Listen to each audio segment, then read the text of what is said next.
Hello नमस्कार दोस्तों, आप लोगों का आपके यूट्यूब चैनल MSKBM इंस्टीट्यूट में स्वागत है। देखिए, हम लोग सिविक्स का डिस्कशन कर रहे थे क्लास 10th का हिंदी मीडियम के लिए। तो इससे पहले जितने भी चैप्टर्स आ रहे थे आपके बोर्ड में उसका डिस्कशन हो चुका है। यदि आपने वो नहीं देखा है तो आप उसे जाकर देख लीजिए। आज हम लोग डिस्कस करने जा रहे हैं लोकतंत्र के परिणाम। इसको समझने की कोशिश करते हैं हम लोग कि लोकतंत्र के परिणाम को हम लोग यहाँ पर डिस्कस करेंगे। तो उसको समझने की कोशिश करेंगे कि लोकतंत्र का परिणाम किस तरह से हमारे अंदर इम्पैक्ट डालने का काम करता है। ठीक है, तो यहाँ पर देखिए, गौर कीजिएगा, यदि आप बात कीजिएगा तो लोकतंत्र के परिणाम में हम लोग इसको समझने की यदि कोशिश करते हैं तो हम लोग को यहाँ से पता चलता है कि लोकतंत्र का मतलब क्या होता है। लोकतंत्र का मतलब हम लोगों ने जाना था कि एक ऐसी सरकार जो बेसिकली जो हम लोगों के हितों के लिए बात करे। ठीक है, हम लोग उसको खुद चूज करके भेजते हैं, मतलब हम लोग वोट देते हैं तब वो आती है। तो उनका काम क्या है कि हम लोगों के हित के लिए क्या करे, काम करे। लोकतांत्रिक जो सरकार होता है उसमें ज़्यादा से ज़्यादा लोगों की क्या होती है, हिस्सेदारी होती है। ध्यान रखिएगा, ज़्यादा से ज़्यादा हिस्सेदारी होती है, मतलब उसमें जो फैसला लिया जाता है वो बहुत ही सोच समझकर बहुत सारा डिस्कशन करके लिया जाता है। ऐसा माना जाता है कि अलोकतांत्रिक सरकार में जो फैसले लिए जाते हैं वो थे देरी से नहीं होके तुरंत हो जाते हैं। क्यों? क्योंकि उसमें आम लोगों की सहमति नहीं ली जाती है। लेकिन लोकतांत्रिक सरकार में आप देखेंगे तो आम लोगों की भागीदारी वहाँ पर देखने को मिलती है हमें।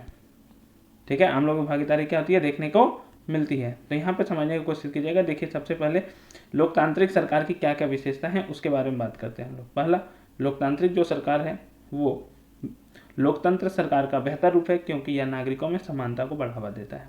इक्वालिटी की बात कर रहे हैं हम लोग। यह व्यक्ति की गरिमा को भी बढ़ाता है। ठीक है, इससे हम लोग इसमें क्या करते हैं, जैसे कि आप कोई डिसीजन लिए तो ज़्यादा से ज़्यादा लोगों को भागीदारी होगा, ज़्यादा से ज़्यादा डिस्कशन होगा, तो उसका एक अच्छा क्वालिटी आपके सामने उभर कर आएगा। तो वही बोलते हैं, यह निर्णय लेने की गुणवत्ता में सुधार करता है, या टकराव को टालने संभालने का तरीका प्रदान करता है, या गलतियों को सुधारने का अवसर प्रदान करता है। किसके बारे में बात कर रहे हैं हम लोग, लोकतंत्र की विशेषताएं के बारे में बात करते हैं। ये ध्यान दीजिएगा, हम लोग का जो चैप्टर है वो है लोकतंत्र का परिणाम। यदि आप इस चैनल में नए हैं तो चैनल को सब्सक्राइब करना ना भूलें। देखिए, हम लोग जो लोकतांत्रिक सरकार होती है उसे हम लोग उत्तरदायी, जिम्मेदार और वैध शासन वाला मानते हैं। उत्तरदायी कहने का मतलब है कि यदि सरकार कुछ नहीं कर पाती है तो सरकार को उसका दायित्व लेना चाहिए। सरकार इसके लिए उत्तरदायी होनी चाहिए कि ऐसा वो क्यों नहीं कर पाई, या फिर ऐसा करने से उसे क्या प्रॉब्लम हो रहा था। जिम्मेदार मतलब यदि जनता आपको चूज करके भेजी है, चुन कर भेजी है, तो आपको जनता का ख्याल रखना पड़ेगा। और वैध शासन कहने का मतलब है कि कानूनन रूप से उसको मान्यता प्राप्त है हम लोगों के संविधान से। ठीक है, तो उसी बात को देखिए यहाँ पे क्या लिखा गया है कि लोकतंत्र में इस बात की व्यवस्था होती है कि फैसला कुछ कायदे कानून के अनुसार होंगे, और अगर कोई नागरिक यह जानना चाहे कि फैसले लेने में नियमों का पालन हुआ है या नहीं तो यह इसका पता कर सकता है। उसे यह ना सिर्फ जानने का अधिकार है बल्कि इसके साधन भी उपलब्ध हैं। इसे पारदर्शिता कहते हैं। आप सुने होंगे RTI act, right to information act, सूचना का अधिकार। किसका अधिकार? सूचना का अधिकार 2005 में लाया गया था सरकार के द्वारा। इसके थ्रू हम किसी भी जानकारी को हासिल कर सकते हैं। ध्यान रखिएगा, सूचना के अधिकार की बात कर रहे हैं हम लोग। उसके बाद हम लोगों के पास है, इसमें यदि हम बात करते हैं तो लोकतंत्र में क्या होता है, सरकार एक नियमित, स्वतंत्र और निष्पक्ष चुनाव के माध्यम से चुनी जाती है। जैसे हम ही लोग के देश में अभी लोकसभा का चुनाव हुआ तो आपने उसमें देखा कि किस तरह से जो सरकारें चुन कर आई वो लोगों के मत के आधार पर चुनी गई है। ठीक है, लोगों के प्रतिनिधियों के साथ प्रमुख नीतियों और नए कानूनों पर खुली सार्वजनिक चर्चा के साथ ही कानून की उचित प्रक्रिया का पालन करते हैं। देखिए, यहाँ पर यदि हम बात करते हैं तो सभी लोगों की भागीदारी तो नहीं होती है, लेकिन जो जो चुन कर आते हैं, जैसे कि आप देखे होंगे सांसद भवन, मतलब जहाँ पर हमारे लोकसभा और राज्यसभा के सांसद बैठते हैं, मतलब उसमें उसके लोग बैठते हैं, सदस्य। तो वहाँ पे क्या होता है, कोई भी कानून जब बनता है तो उनका डिस्कशन होता है, चर्चा होता है, उसे हम लोग देखते हैं, फिर देखते हैं कि वो जो कानून है वो कितना हम लोगों के लिए अच्छा है और किस तरह से काम कर रहा है। अगर लोगों को लगता है कि सरकार ने कुछ ऐसा किया जो संविधान के खिलाफ है तो लोग इसे न्यायपालिका में चुनौती दे सकते हैं। न्यायपालिका में जाते हैं हम लोग और बोलते हैं कि सरकार के द्वारा ये जो स्टेप लिया गया है, जो कदम लिया गया है वो सही नहीं है, इसको हटाने का काम किया जाए। ठीक है, अब लोकतांत्रिक सरकार का प्रभाव, जो लोकतांत्रिक सरकार है उसका क्या प्रभाव देखने को मिलता है। देखिए, इसमें प्रभाव क्या है कि यदि लोकतंत्र सबसे बात विमर्श करके निकाला गया है निष्कर्ष, तो उसमें अधिक ज़्यादा से ज़्यादा लोगों की क्या होती है, मतलब सहमति होती है, देखने को मिलती है। तो उसमें किसी भी तरह का कोई मतलब विरुद्ध देखने को नहीं मिलता है, विरोध नहीं होने पाता है। लोकतंत्र में बातचीत और तालमेल के आधार पर काम चलता है। लोकतांत्रिक सरकार सारी प्रक्रिया को पूरा करने में ज़्यादा समय लेती है। हाँ, ये समझिएगा कि लोकतंत्र में कोई भी काम होता है, बोलते हैं ना सरकारी काम है लेट से होगा, सरकारी काम है लेट से होगा, वो तो सही है, लेकिन यहाँ पर जो डिसीजन होता है कि पहले इसके पास जाएगा, फिर उसके पास जाएगा, फिर हायर ऑफिसर के पास जाएगा, सबसे लास्ट में फिर एग्जैक्ट जो सबसे ऊपर में टॉप हाईएस्ट ऑफिसर होगा उसके पास जाएगा, फिर वो अप्रूव देगा, फिर काम होगा। इसलिए बोला कि ज़्यादा समय लगता है, लेकिन इसने पूरी प्रक्रिया को माना है, इसलिए इस बात की ज़्यादा संभावना है कि लोग उसके फैसलों को मानेंगे और वे ज़्यादा प्रभावी होंगे। इस तरह के फैसले को लोग ज़्यादा से ज़्यादा मानेंगे, ये समझना पड़ेगा। क्यों? क्योंकि यहाँ पर लोगों की भागीदारी बढ़ी है। एक सरकार अपने नागरिकों के लिए जवाबदेह होता है, वह अपने नागरिकों की ओर से किए गए सभी निर्णय के लिए जिम्मेदार होता है। देखिए, अब जितना भी काम किया जा रहा है सरकार के द्वारा, ठीक है, तो सरकार ऐसा क्यों कर रही है, क्या कर रही है, वो उससे जानने का नागरिक को, वहाँ के जो सिटीजन हैं उनको जानने का पूरा अधिकार है। ठीक है। वैध सरकार ऐसी सरकार है जिसके तहत सरकार के कानून और कार्यवाही लोगों और सरकार के कामकाज को पारदर्शी तरीके से प्रकट करते हैं। मतलब वही कानूनी रूप से क्या होना चाहिए, मान्य होना चाहिए, इसके बारे में बात किया जा रहा है। अब देखिए यहाँ पर क्या बोला जा रहा है, लोकतंत्र एक वैध सरकार के रूप में क्यों है, क्यों हम लोग बोल रहे हैं। पहला, लोकतांत्रिक सरकार एक जवाबदेही सरकार है। नागरिकों को निर्णय निर्माण प्रक्रिया की जांच करने का अधिकार और साधन प्राप्त होते हैं। देखिए, जब हम लोग किसी भी काम से, सरकार के काम से खुश नहीं होते हैं तो सरकार के विरुद्ध में क्या करते हैं, हम लोग आंदोलन करते हैं, और उस आंदोलन का ये प्रभाव देखने को मिलता है कि सरकार उस फैसले को बदलने में काम करती है या फिर बदलने के लिए तैयार हो जाती है, सोचती है, मतलब कम से कम। लोकतंत्र एक जिम्मेदार सरकार है, यह नागरिकों के विचारों और उम्मीदों का ध्यान रखती है। ठीक है, उसको ध्यान रखना होता है कि यहाँ के नागरिक के दिमाग में क्या चल रहा है, नागरिक को आखिर में क्या चाहिए। लोकतांत्रिक सरकार एक वैध सरकार है क्योंकि यह जनता द्वारा चुनी जाती है। मतलब अपना किसी भी तरह का पावर का मिसयूज करके नहीं हुआ है, यहाँ पर जनता उसे खुद चुनकर वहाँ पर भेजी है। ठीक है। आर्थिक समृद्धि और विकास, देखिए यदि हम यहाँ पर बात करते हैं तो देखिए आप एक चीज़ ध्यान रखिएगा, किसी के बारे में पूछे कि कौन सरकार अच्छा है, आपको लोकतांत्रिक सरकार के बारे में बहुत सारी कमियां बताई जाएगी कि फैसला देरी से होता है, भ्रष्टाचार है, डेवलपमेंट नहीं हो पाता, मतलब काम नहीं हो पाता अच्छे से, सब धीरे धीरे काम करता है। ठीक है, लेकिन यदि आप उससे पूछिए एक वर्ड में, ठीक, हम सब कुछ मानते हैं कि ये सब प्रॉब्लम है लोकतंत्र में, लेकिन फिर भी आप बताइए कि आपको किस तरह की सरकार चाहिए। तो आप अधिकतर लोग देखेंगे तो आप अधिकतर लोग बोलेंगे कि हमको लोकतांत्रिक सरकार ही चाहिए। मतलब लोगों को शिकायत तो है, लेकिन आप ये भी सोचिए कि आदमी को शिकायत कब होता है, जब वो उसका इच्छा पूरा नहीं हो पाता है। मतलब वो जो लोकतांत्रिक सरकार है, जो हम लोग एक्सपेक्टेशन के थे, जो हम लोग आशा किए थे, उस आशा पर खरी नहीं उतर पाई, मतलब उसको और काम करने का ज़रूरत है। इसी को आधार मानते हुए कि ऐसा देखा गया कि तानाशाही सरकार जो होती है वहाँ पर डेवलपमेंट ज़्यादा होता है, और जहाँ लोकतांत्रिक सरकार होती है वहाँ पर डेवलपमेंट कम होता है। ये सरासर गलत बात है यदि हम बात करते हैं तो, क्योंकि किसी भी देश का जो आर्थिक विकास है, समृद्धि है, उसको देखने के लिए हम लोगों को और अलग अलग सिचुएशन देखना पड़ता है। तो 1950 और 2000 के बीच में तानाशाही देशों की आर्थिक विकास दर अधिक रही है, ऐसा बोला गया, लेकिन आर्थिक विकास दर जो है वो एक चीज़ पर डिपेंड नहीं करता है। जैसा कि मैंने कहा, पहला देश की जनसंख्या का आकार होना चाहिए कि उस देश में कितनी जनसंख्या है, वैश्विक स्थिति क्या है, मतलब पूरा विश्व में अभी क्या सिचुएशन चल रहा है, अन्य देशों से सहयोग मिल पा रहा है या नहीं मिल पा रहा है, और देश के द्वारा कौन कौन सी नीतियाँ अपनाई गई है। ठीक है, लेकिन देखिए जब आप दूसरा देश में देख रहे हैं डेवलपमेंट ज़्यादा है, क्यों? क्योंकि वो पहले से डेवलप था। अब यदि कम विकसित क्षेत्र को देखेंगे और उसमें देखेंगे कि एक तानाशाही सरकार है और एक लोकतांत्रिक सरकार है, तो क्या तानाशाही सरकार में ज़्यादा डेवलपमेंट हुआ? तो पाएंगे नहीं। ये जो तानाशाही सरकार है, लोकतांत्रिक सरकार, जहाँ पर कम विकसित देश है, वहाँ पर ये जो अंतर है वो बहुत ज़्यादा नहीं है। तो वही लिखा हुआ तानाशाही वाले, ध्यान रखिएगा इस पॉइंट को, तानाशाही वाले कम विकसित देशों और लोकतांत्रिक व्यवस्था वाले कम विकसित देशों, दोनों कम विकसित देश, एक तानाशाही का लीजिए, एक लोकतांत्रिक व्यवस्था का लीजिए, तो उनका जब हम आर्थिक विकास की दर में अंतर देखते हैं तो अंतर ना के बराबर है, बहुत कम देखने को मिलता है। तानाशाही और लोकतांत्रिक शासन वाले देशों के आर्थिक विकास दर में बहुत ज़्यादा अंतर है, लेकिन इसके बावजूद लोकतांत्रिक व्यवस्था का चुनाव ही बेहतर है क्योंकि इसके अनेक सकारात्मक फायदे हैं। जैसा कि मैंने कहा कि आप अधिकतर लोग से पूछेंगे तो अधिकतर लोग का आंसर यही होगा कि हमें लोकतांत्रिक सरकार चाहिए। अब देखिए, असमानता और गरीबी में जो कमी देखने को मिल रहा है वो किस तरह से देखने को मिल रहा है उसके बारे में हम लोग बात करते हैं। ठीक है, मैंने कहा था जो कि इससे पहले आपने यदि पिछला चैप्टर नहीं देखा है सिविक्स का, ये सिविक्स का लास्ट चैप्टर चल रहा है, इससे पहले 4 जो चैप्टर है वो अपलोड कर दिया गया है, तो आप उसे देख लीजिए ताकि आपको सिविक्स में किसी भी तरह का कोई डाउट ना बचे। आपको वन शॉट में पूरा चैप्टर समझाया जा रहा है और लास्ट में कुछ क्वेश्चन आंसर्स भी बताए जा रहे हैं, तो आप वीडियो में लास्ट तक बने रहिएगा।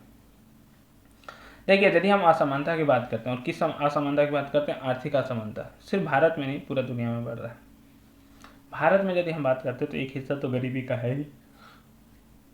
गरीबों का आय और अमीरों का आय का यदि हम अंतर देखते हैं तो ये बहुत बड़ा अंतर देखने को मिलता है।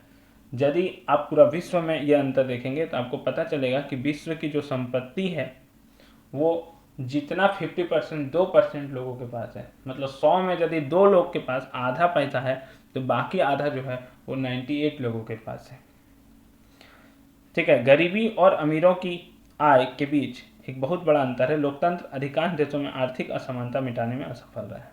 तो ये समझिएगा कि लोकतंत्र जो है अभी तक आर्थिक जो असमानता है उसको मिटा नहीं पाया है। लोकतंत्र असमानता और गरीबी को कम करने में सक्षम है क्योंकि यह प्रत्येक नागरिक को समान मतदान अधिकार देकर राजनीतिक समानता निश्चित करता है। देखिए, है जरूर, हम लोग उस पर काम करते हैं, लेकिन उस हद तक काम नहीं हो पाता है जिससे कि इसको कम किया जा सके। ठीक है, इसलिए इसको अभी हम लोग के लिए बहुत सारा काम करना बाकी है। पहले यदि आप गौर करेंगे तो इससे पहले का जो एग्जाम होता था उसमें इसके बाद एक चैप्टर है लोकतंत्र की चुनौतियां। ये तो हम लोग परिणाम देख रहे हैं, एक चैप्टर है लोकतंत्र की चुनौतियां, उसके बारे में पढ़ते थे, लेकिन वो आपका अब हटा दिया गया है तो उसको पढ़ने की कोई ज़रूरत नहीं है, हम लोग इसी को समझते हैं। यह समूह सक्रियता के लिए उपयुक्त वातावरण प्रदान करता है जो गरीब लोगों की चिंताओं को दूर करने के लिए समान अवसर प्रदान करता है। ठीक है, लोकतंत्र है तो सबको लगेगा नहीं सबको बराबर वातावरण मिल रहा है, तो इस तरह से काम करेगा और सबको लगेगा कि नहीं हमको भी अवसर दिया जा रहा है। यह समाज के किसी भी वर्ग की आवश्यकता के आधार पर आर्थिक लाभ प्रदान करने का समर्थन करता है।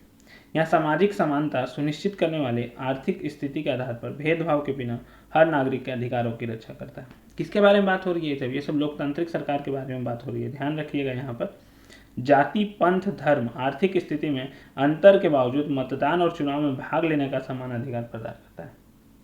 मतलब आपको पता है हम लोगों के जो देश में है वो सार्वभौमिक मताधिकार है, सब एक व्यक्ति एक वोट, जो सबका वैल्यू जो है वो क्या है, सेम है।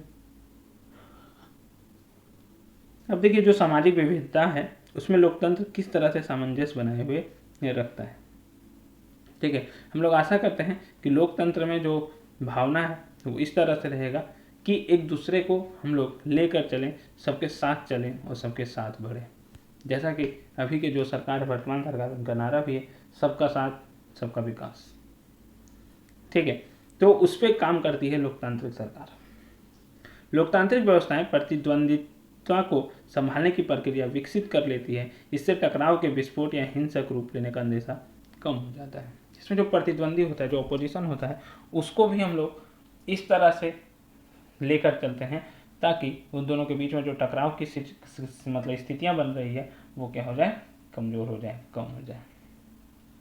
ठीक है, कोई भी समाज अपने विभिन्न समूहों के बीच टकराव को पूरी तरह और अस्थायी रूप से खत्म नहीं कर सकता, पर इन अंतरों और विवादों का आदर करना सीख सकते हैं और इनके बीच बातचीत से सामंजस्य बिठाने का तरीका विकसित कर सकते हैं। इस काम के लिए लोकतंत्र सबसे अच्छा है। देखिए, ध्यान रखिएगा, ये सब क्वेश्चन हम लोग लिख सकते हैं। क्यों लोकतंत्र को आप अच्छा बोल रहे हैं, इतना आर्थिक असमानता है फिर भी, उसके बारे में बात किया जा रहा है एक एक करके। अब देखिए, लोकतांत्रिक व्यवस्थाओं की क्या क्या शर्तें हैं। लोकतंत्र का सीधे सीधे अर्थ बहुमत की राय से शासन करना नहीं है। ये लोकतंत्र का मतलब ये नहीं समझ लेना है कि जो ज़्यादा है उसी का बात मान लिया जाए। बहुमत को सदा ही अल्पमत का ध्यान रखना होता है, मतलब जो ज़्यादा संख्या में है वो कम संख्या वालों का ध्यान हमेशा रखते हैं, उसके साथ काम करने की जरूरत होती है। तभी सरकार जन सामान्य की इच्छा का प्रतिनिधित्व कर पाती है। बहुमत के शासन का अर्थ, बहुमत के शासन का अर्थ मतलब क्या हुआ, बहुसंख्यक समाज नहीं हो गया जो श्रीलंका में हुआ था। आप याद कीजिए, पहला पावर शेयरिंग सत्ता की साझेदारी में था, श्रीलंका में बहुसंख्यकवाद। यदि आप नहीं देखें तब उसको देख लीजिएगा, आपको मिल जाएगा वीडियो। अर्थ, धर्म, नस्ल अथवा भाषाई आधार के बहुसंख्यक समूह का शासन नहीं होता। बहुमत के शासन का मतलब होता है हर फैसले या चुनाव में अलग अलग लोग और समूह बहुमत का निर्माण कर सकते हैं। अलग अलग समूह के लोग, अलग अलग पंथ को मानने वाले लोग एक ही राय रखकर उसको चूज किए हैं, इसीलिए हम लोग बोलते हैं बहुमत की सरकार। लोकतंत्र तभी तक लोकतंत्र रहता है जब तक प्रत्येक नागरिक को किसी न किसी अवसर पर बहुमत का हिस्सा बनने का मौका मिलता है। मतलब वही, ज़्यादा से ज़्यादा लोगों को क्या करना है, इससे जोड़ना है। अगर किसी को जन्म के आधार पर बहुसंख्यक समुदाय का हिस्सा बनने से रोका जाता है तब लोकतांत्रिक शासन उस व्यक्ति या समूह के लिए समावेशी नहीं रह जाता। सोचिए, कोई व्यक्ति का जन्म हुआ, उसी आधार पर उसको बहुसंख्यक समुदाय का हिस्सा बनने से रोक दिया जाता है, मतलब उसको उसका हिस्सा माना ही नहीं जाता है, तब बेसिकली हम बोल सकते हैं कि वो लोकतंत्र उसके लिए अच्छा नहीं है। अब देखिए, लोकतंत्र में जो नागरिक होते हैं उनकी गरिमा और आज़ादी को भी समान अवसर दिया जाता है, उसका भी ख्याल रखा जाता है। लोकतंत्र ने नागरिकों को गरिमा और आज़ादी प्रदान की है। भारत में कई सामाजिक वर्ग हैं जिन्होंने वर्षों तक उत्पीड़न झेला है, लेकिन लोकतांत्रिक प्रक्रिया के फलस्वरूप इन वर्गों के लोग ही आज सामाजिक व्यवस्था में वोट पाए हैं और अपने हक को प्राप्त किए हैं। मतलब एक एग्जाम्पल के तौर पर देख लीजिए, अनुसूचित जाति और अनुसूचित जनजाति SC/ST की बात कर रहे हैं। यदि हम बात करते हैं तो उन्हें कुछ हद तक, मतलब जो कास्ट है, अनटचेबिलिटी, उसको मतलब झेलना पड़ा था, ठीक है। लेकिन लोकतांत्रिक सरकार आने से उसमें कमी देखने को मिली है। महिलाओं की समानता की बात करें तो लोकतंत्र के कारण ही महिलाएं समान अधिकारों के लिए संघर्ष कर पाई। लोकतंत्र नहीं रहता तो लोग आंदोलन भी नहीं करती, संघर्ष भी नहीं करती। आज अधिकांश लोकतांत्रिक देशों की महिलाओं को समाज में बराबर का दर्जा मिला हुआ है। तानाशाही देशों में आज भी महिलाओं को समान अधिकार नहीं प्राप्त है। ये ध्यान में रखने वाली बात है कि जहाँ जहाँ तानाशाही है वहाँ पर अभी भी महिलाओं को समान अधिकार प्राप्त नहीं हुआ है। जातिगत असमानता, जातिगत असमानता भारत में तो कॉमन है, क्योंकि भारत की जो जनसंख्या है वो इतनी ज़्यादा है और अलग अलग जाति के लोग मिल जाते हैं, ठीक है। पिछड़ी जाति, अनुसूचित जनजाति, अनुसूचित जाति, जितने भी लोग हैं हर काम में जुड़े हुए हैं। तो एक तरह से हम बोल रहे हैं जातिगत असमानता तो है, लेकिन उसको कम करने के लिए काम किया गया है। लोकतंत्र नागरिकों की गरिमा को निम्न प्रकार से बनाए रखता है, जैसे उन्हें सामान एवं स्वतंत्रता की भावना को जन्म देता है। लोकतंत्र में सभी नागरिकों को समान दर्जा प्राप्त है। लोकतंत्र ने महिलाओं को पुरुष के समान दर्जा प्रदान किया है। लोकतंत्र में जाति आधारित समानता एवं क्रूरता का कोई नैतिक एवं कानूनी आधार नहीं है, ठीक है। किसी भी तरह का क्रूरता यहाँ पर शोभा नहीं देता है। बहुत समय से स्त्रियों को समान अधिकार, न्याय और स्वतंत्रता से वंचित रखा गया था, मगर लोकतंत्र ने सभी अधिकार सुनिश्चित कर दिए हैं। मतलब महिलाओं की जो भागीदारी है वो क्या हो चुकी है, बढ़ चुकी है। उचित प्रतिनिधित्व देने से विभिन्न जातीय समूहों के बीच टकराव कम हुआ है। लोकतंत्र के अपेक्षित परिणाम की यदि हम बात करते हैं तो क्या क्या देखने को मिला है। पहला, सार्वभौमिक वयस्क मताधिकार के आधार पर चुनाव होने चाहिए। चुने गए प्रतिनिधि जनता के प्रति जवाबदेह हों, जो चुना गया है जवाबदेह हो, जनता को मौलिक अधिकार प्राप्त हो, प्रेस स्वतंत्र हो तथा वह जिम्मेदारी पूर्ण भूमिका निभाए, देश की अखंडता एवं संघवाद मजबूत हो। ये लोकतंत्र के अपेक्षित परिणाम हैं जो हम लोग चाहते हैं। अब यहाँ पे देखिए लोकतंत्र के सामाजिक परिणाम क्या है। लोकतंत्र के कारण ही सद्भावना आती है लोगों के बीच में, तो लोकतांत्रिक व्यवस्था सद्भावना पूर्ण जीवन उपलब्ध कराते हैं।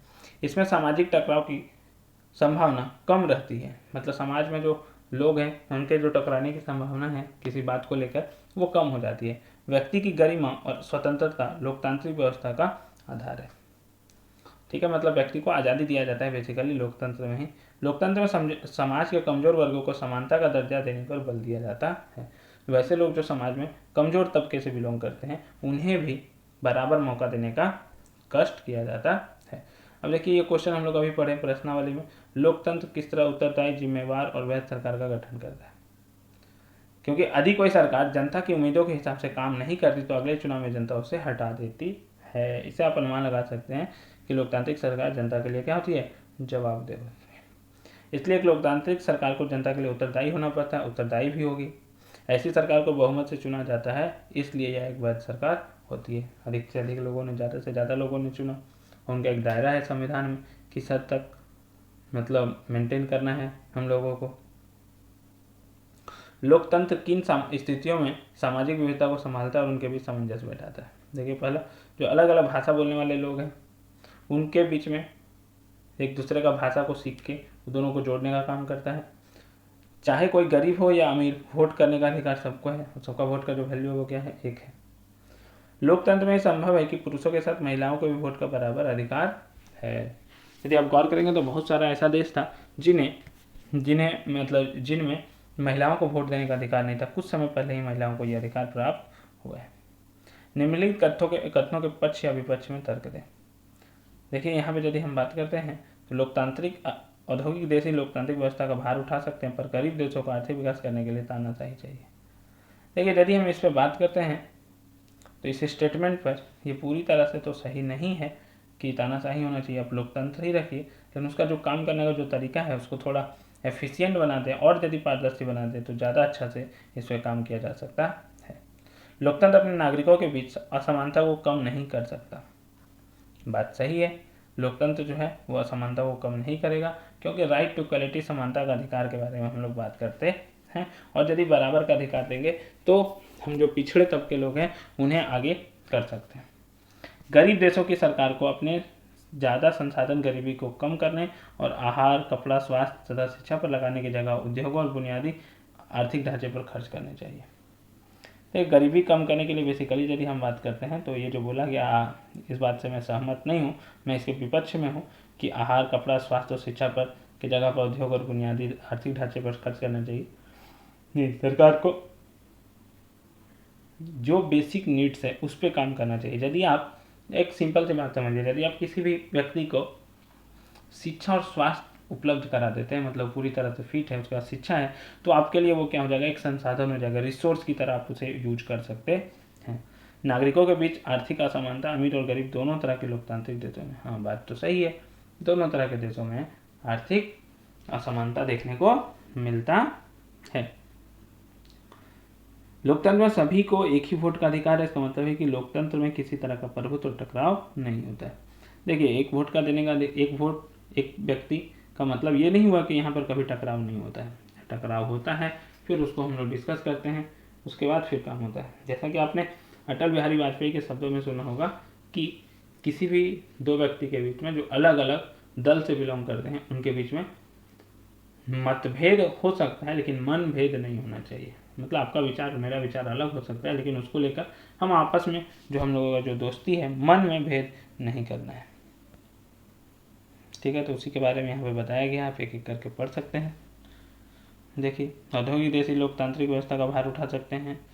हो सकता है कि तानाशाही देशों में औद्योगिक दर, आर्थिक दर लोकतांत्रिक देशों से कुछ अच्छी हो, परंतु वहाँ मूल्यों का अभाव होता है। निराधार के अच्छे जीवन से आदर का साधारण जीवन कहीं अच्छा है। ये स्टेटमेंट पे ध्यान दीजिएगा। सरकार द्वारा कई नीतियां शुरू की गई जो नागरिकों के बीच असमानता को कम कर रही है, जैसे न्यूनतम मजदूरी अधिनियम, जिसने प्रति व्यक्ति आय बढ़ाने में मदद की है। गरीब देशों की सरकार को प्राकृतिक और मानव संसाधन दोनों के विकास पर ध्यान देना चाहिए। नागरिकों के बीच आर्थिक असमानता और गरीब दोनों तरह के लोकतांत्रिक देशों में वास्तविक जीवन में लोकतांत्रिक व्यवस्थाएं आर्थिक असमानता को कम करने में अधिक सफल नहीं हो पाई है। मतलब जो देश पहले से था डेवलप, उसी को हम डेवलप बोल रहे हैं अभी भी, तो ऐसा नहीं बोल सकते कि तानाशाही के कारण हुआ। यह कथन सत्य है क्योंकि चुनाव लड़ने वालों को अमीर और गरीब दोनों के वोट चाहिए होते हैं, इसलिए राजनीतिक पार्टियां भी हर एक की भावनाओं को ध्यान में रखती हैं। नीचे दिए गए ब्यौरे में लोकतंत्र की चुनौतियों की पहचान करें। ये स्थितियाँ किस तरह नागरिकों को गरिमापूर्ण, सुरक्षित और शांतिपूर्ण जीवन के लिए चुनौती पेश करती है। तो देखिए क्या क्या लिया गया, क्या क्या सुझाया गया है। उच्च न्यायालय के निर्देश के बाद उड़ीसा में दलितों और गैर दलितों के प्रवेश के लिए अलग अलग दरवाजा रखने वाले मंदिर को एक ही दरवाजे से सबको प्रवेश की अनुमति देनी पड़ी। देखिए, उच्च न्यायालय का फैसला है कि जो अलग अलग जा रहा है उसको सबको एक साथ जाने का परमिशन दिया जाए। भारत के विभिन्न राज्यों में बड़ी संख्या में किसान आत्महत्याएं कर रहे हैं। ठीक है, तो उसको मजबूत करना पड़ेगा हम लोगों को। देखिए, ये सब बता रहा है कि इसको मजबूत करना है, मतलब ये सब प्रॉब्लम बता रहा है कि क्या क्या हम लोग दूर कर सकते हैं। जम्मू कश्मीर के गंडवारा में मुठभेड़ बताकर जम्मू कश्मीर पुलिस द्वारा 3 नागरिकों की हत्या करने के आरोप को देखते हुए इस घटना की जांच के आदेश दिए गए। तो देखिए क्या बोलते हैं, उच्च न्यायालय द्वारा एक ही दरवाजे से सबको प्रवेश की अनुमति देना एक उचित और न्यायपूर्ण कार्य है। इससे आपसी भेदभाव की भावना कम होती है। भारत के विभिन्न राज्यों जो किसान आत्महत्या कर रही है एक गंभीर चिंता है। ऐसा ना हो कि इसके लिए हमें उन कारणों को जानना होगा जिनके कारण किसान आत्महत्या कर रहे हैं, जैसे फसलों का नष्ट हो जाना, कचना। देखिए यहाँ पे बेसिकली यदि हम बात करते हैं नष्ट हो जाना और कर्ज ना लौटा पाना होगा। बेसिकली यदि हम बात करते हैं तो कर्ज होगा। यहाँ पे ध्यान दीजिएगा, एक गलती लिखा हुआ है यहाँ पे, तो ध्यान रखना, कर्ज होगा, कर्ज ना लौटा पाना। ठीक है, यह उदाहरण स्वतंत्रता, आत्मसम्मान और समानता का अधिकार की चुनौती को दर्शाता है। इस मामले में पुलिस और न्यायपालिका को सही कदम उठाने की जरूरत है। लोकतांत्रिक व्यवस्था में क्या होता है, लोगों के बीच के टकराव को कम कर दिया है, लोगों के बीच की आर्थिक असमानता खत्म कर दी है, हाशिए के समूह से कैसा व्यवहार है इस बारे में सारे मतभेद मिटा दिए हैं, राजनीतिक गैर बराबरी के विचार को समाप्त कर दिया गया। ठीक है, तो कौन सा ज़्यादा विचार सही लग रहा है आपको, तो राजनीतिक गैर बराबरी के विचार को समाप्त कर दिया गया। लोकतंत्र के मूल्यांकन के लिहाज से इनमें कोई एक चीज़ लोकतांत्रिक व्यवस्था के अनुरूप नहीं है, उसे चुनें। देखिए, लोग स्वतंत्र और निष्पक्ष चुनाव होना चाहिए, व्यक्ति गरिमा होना चाहिए, बहुसंख्यकों का शासन नहीं होना चाहिए, तो अनुरूप नहीं है, तो ये सही आंसर है ग। कानून से समझ समानता। ठीक है, तो जहाँ गलत का साइन है मतलब वही आंसर है। लोकतांत्रिक व्यवस्था के राजनीतिक और सामाजिक असमानताओं के बारे में किए गए अध्ययन बताते हैं कि लोकतंत्र और विकास साथ ही चलते हैं। लोकतांत्रिक व्यवस्थाओं में असमानताएं बनी रहती है, तानाशाही में असमानताएं नहीं होती है, तानाशाही लोकतंत्र से बेहतर साबित हुई है। इसका आंसर क्या होना चाहिए, लोकतांत्रिक व्यवस्था में असमानताएं बनी रहती है। नीचे दिए गए अनुच्छेद को पढ़ें। तो यहाँ पे एक अनुच्छेद दिया गया है, समझाने का कोशिश किया गया है कि नन्नू एक दिहाड़ी मजदूर है तो पूर्वी दिल्ली की एक झुकी बस्ती वेलकम मजदूर कॉलोनी में रहता है। उनका राशन कार्ड गुम हो गया और जनवरी 2006 में उसने डुप्लीकेट राशन बनाने के लिए अर्जी दी। अगले 3 महीनों तक उसने राशन विभाग के दफ्तर के कई चक्कर लगाए, लेकिन वहाँ तैनात किरानी और अधिकारी उसका काम करने या उसके अर्जी की स्थिति बताने की कौन कहे उसको देखने तक के लिए तैयार न थे। मतलब उनका किसी भी तरह का जवाब नहीं देता था। आखिरकार उसने सूचना का अधिकार, देखिए आपको बोले थे ना, राइट टू इन्फॉर्मेशन एक्ट का उपयोग करते हुए अपनी अर्जी की दैनिक प्रगति का ब्यौरा देने का आवेदन किया।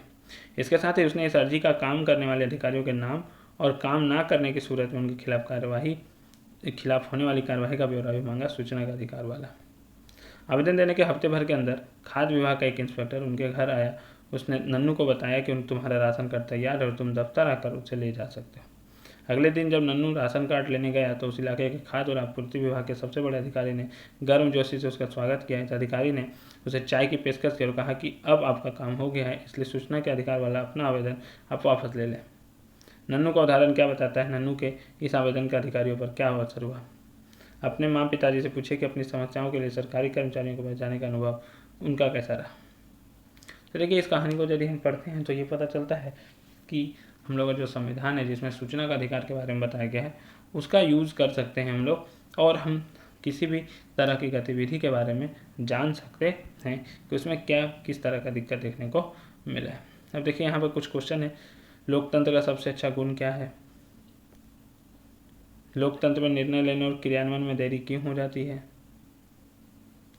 ठीक है, ये सब क्वेश्चन आपको खोज के रखना है, और आपको किसी में डाउट हो तो आप उस क्वेश्चन को पूछ सकते हैं कि सर इस क्वेश्चन में डाउट था, इस क्वेश्चन को आप फिर से बता दीजिए। देखिए 1 2 3 आप स्क्रीनशॉट लेके रखिए। फिर 4 ये भी MCQ क्वेश्चन है। 5 उसके बाद यदि हम बात करते हैं तो यहाँ पर MCQ के अलावा लोकतांत्रिक सरकार की मुख्य विशेषताएं, लोकतंत्र को सबसे अच्छा शासन व्यवस्था क्यों कहा गया है, लोकतांत्रिक शासन व्यवस्था में पारदर्शिता क्या है। ठीक है, तो ये सब आपको जो अभी पढ़ाया गया है उसमें से आपको खुद से खोज कर आंसर लिखना है। दीर्घ उत्तरीय प्रश्न की यदि बात करते हैं तो देखिए, लोकतांत्रिक व्यवस्था तानाशाही शासन व्यवस्था से किस प्रकार बेहतर है, लोकतंत्र किस तरह उत्तरदायी, जिम्मेदार और वैध सरकार का गठन करता है। ठीक है, तो ये चैप्टर यहाँ पर हुआ आपका खत्म। आप इसे पढ़िए, आप इससे रिलेटेड जो भी क्वेश्चन है उसको खुद से लिखिए। यदि कोई डाउट रहता है तो आप हमें कमेंट के माध्यम से पूछ लीजिए। ठीक है, आपको ये वीडियो कैसा लगा आप हमें कमेंट के माध्यम से बता सकते हैं। यदि आप चैनल में नए हैं तो चैनल को सब्सक्राइब करना ना भूलें। आपको इसी तरह के वीडियो इस चैनल पर मिलते रहेंगे। हम लोग फिर मिलेंगे एक नए वीडियो के साथ। तब तक के लिए धन्यवाद।